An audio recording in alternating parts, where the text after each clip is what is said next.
आया बुढ़ापा बैरी, पड़ी परिवार में ममता गैरी। आया बुढ़ापा बैरी, पड़ी परिवार में ममता गैरी। पोता ब्यालो या मन में रैरी, हेली करवा दो खड़ी, रहेली करवा दो खड़ी। हेर नर दोख दोख लुट गया आगी अंत घड़ी। बुढ़ापे में के सोचा है बुजुर्ग? देखो पोता पोती हुए पाछे बच्चे सारा कमांड संभाल लेते हैं और उसके पास कुछ नहीं रहता, केवल आशाएं इच्छाएं रह जाती हैं। तो क्या सोचता हो बूढ़ा कि भगवान पोता ब्याह लो, इस ये पोता मेरा ब्याह आ जाए मेरी आंखों के सामने, बस आनंद काया हो जाए और एक हवेली बना दूं। वर्तमान के शब्दों में कोठी, एक कोठी और बना दूं और उस बुढ़े की कोई सुने नहीं, ना बालक माने ना पोते सुने, पर उसकी अपनी वह सेक चिल्ली वाली कामना खत्म नहीं होती। तो जिसके पास भक्ति नहीं है, भगवान का नाम नहीं है, उसका बुढ़ापा उसके लिए दुश्मन, और जिसके पास भक्ति है उसके लिए उसका बुढ़ापा मित्र बन जाएगा। क्योंकि बच्चों को सलाह बड़े बुजुर्ग तब तक देते हैं जब तक वो खुद सोचन समझन योग्य नहीं होते। और ये भी हमें भगवान के तत्व ज्ञान से ये भी हमें पता चल जाता है कि इस बच्चे के भाग्य में जो है वही मिलेगा। ना तेरे चीचू करण तक वो कंपत्ति होगा और ना ही किसी और तरीके से। हाँ, तरीका एक है कि ये बच्चा तेरे वाला यदि भगवान से जुड़ जावे तो परमात्मा फिर इसकी आपत्तियों को हल्का करने लग जाएगा। ऐसा हो जाता है तो उसका तो बुढ़ापा कति स्वर्ग बन गया। ऐसा नहीं भी होता है, बच्चे नहीं भी मानते हैं, तो इस ज्ञान को आधार बना ले,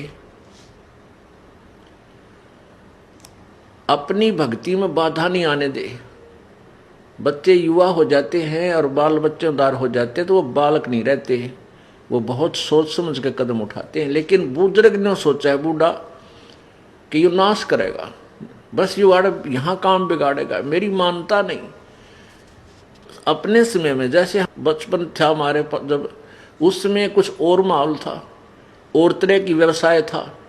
अब इस उम्र में हम 68-60 साल के हो गए, 58 वर्ष के, अब कितना परिवर्तन हो गया। अब हम बच्चों को उस अपने पुराने हिसाब से सेट करा तो कैसे होंगे?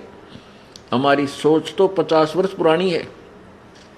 तो इस दृष्टिकोण से आधी लड़ाई हम आप बना ले बुढ़ले। तो इनको चाहिए जिनको नाम ले लिया, अग बेटा भगवान ने याद रखो और नेक नीति तक काम करो, परमात्मा बरकत जरूर देता है आपके किए कर्म का। और कोई हानि भी होती है तो ज्यादा होनी हो वह कम में टलेगी, ये नियम है ईश्वर का, और नहीं तो हानि नहीं होगी। तो इस तरह विचार करके अपनी भक्ति करता रहे। बच्चे कोई सलाह मांगे तो जिसी बुद्धि काम करे दे दे, बेटा मेरी तो इतनी बुद्धि काम करे है, और आप बुद्धिमान हो और भी किसी आपके साथी सहयोगी से सलाह करके इस काम को कर लीजिए।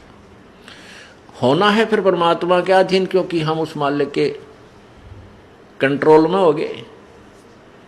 अब हमें आउट ऑफ लाइन नहीं जाने देगा परमात्मा। जब हम उसकी शरण में हैं, उसके उपदेश ले लिया है, उसके नियमों का पालन कर रहे हैं, तो वो परमेश्वर हमें बिल्कुल ठीक लाइन पर चलाएगा, बाहर नहीं जाने देगा। इसलिए बूढ़ा बुजुर्ग जो है अपने उस बुढ़ापे को फिर बहुत आसानी से पूरा कर जाएगा। नहीं तो ये शत्रु है, आया बुढ़ापा बैरी। जितना वृद्ध होता जाएगा, क्योंकि 2 बेटे 2 बेटी, फिर उनका 2-2 3-3 संतान है। अब पोते के गड़बड़ होगी तो बूढ़ा दुखी, पोती का होगी तो बूढ़ा दुखी, बेटी का होगी तो बुजुर्ग बुढ़िया दुखी हैं। तो कितनी कहाँ तक की आपत्तियां आने के लिए रास्ते खुल गए।